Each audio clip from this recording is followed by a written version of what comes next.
Well, Bilgehan Öztürk is a researcher at the SETA Foundation and joins me live now from Ankara. Very good evening to you. Thank you very much for joining us. What's your assessment of President Erdogan's opposition to Sweden and Finland joining NATO? Is this the final word on his decision or the beginning of negotiations? It is the final word if Sweden and Finland will not change their attitude towards PKK, and it is not the final word if there is a room for negotiation in terms of changing the attitudes of Sweden and Finland in their approach and in their support to PKK organizations. So it depends on how Sweden and Finland will navigate in these waters, whether they will change their attitude or they will stick to their existing position. So it is up to those countries rather than Turkey now. They're sending delegations to Turkey, Sweden and Finland. Presumably they will have to concede some ground and give those security guarantees. But at least President Erdogan has left the door open by saying he isn't totally against NATO expansion.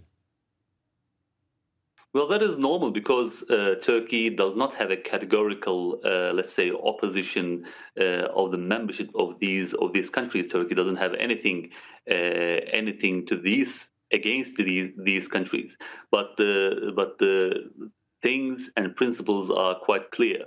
Turkey just basically asked these two countries to stop their support to the PKK organization, which is at the doorstep of Turkey, especially in northern Syria and northern Iraq, and they are basically undermining Turkey's national security.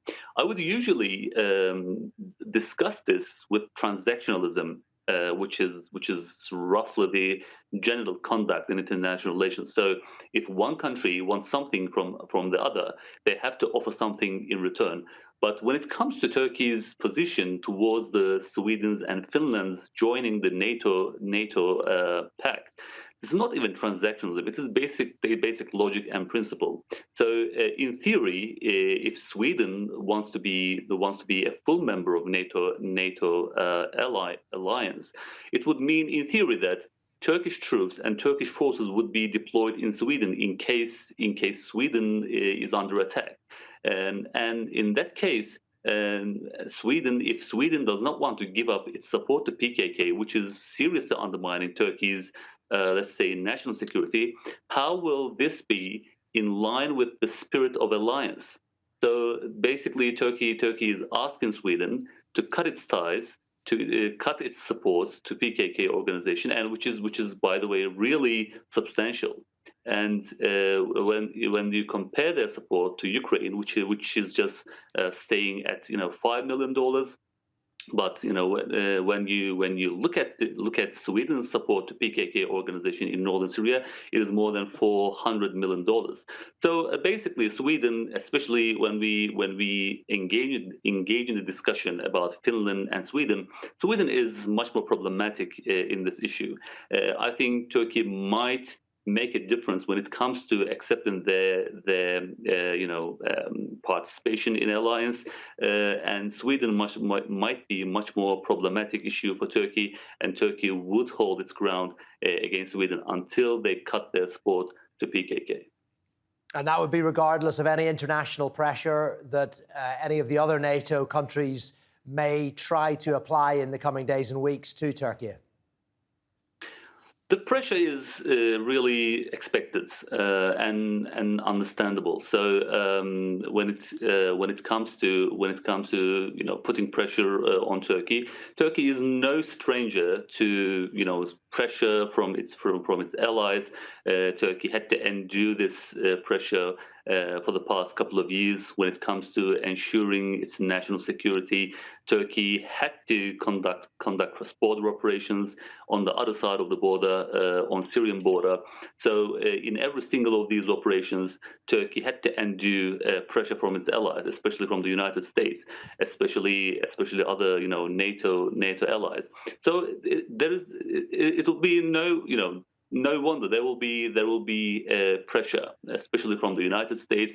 But Turkey has to, let's say, take care of its own interests and its own national security, and Turkey will approach this issue, as a matter of principle, as a matter of basic logic, and at the same time through a transactionalism. If Sweden wants this very valuable prize from Turkey, it wants Turkey to comply with so they give a green light for Sweden's participation. It has to sacrifice its, let's say, relationship with PKK, because that relationship is undermining Turkey's security. When they conduct their activities in Sweden, when they fundraise, when they recruit, when they make propaganda, they are actually bolstering the organizational strength of PKK, which is harming Turkey's national security from other parts of the world, from northern Iraq, from northern Syria. So it has to end, and then Turkey would think of green lighting their participation. This is just dependent upon the security guarantees. Bilgehan Öztürk, thank you very much indeed, researcher at the SETA Foundation.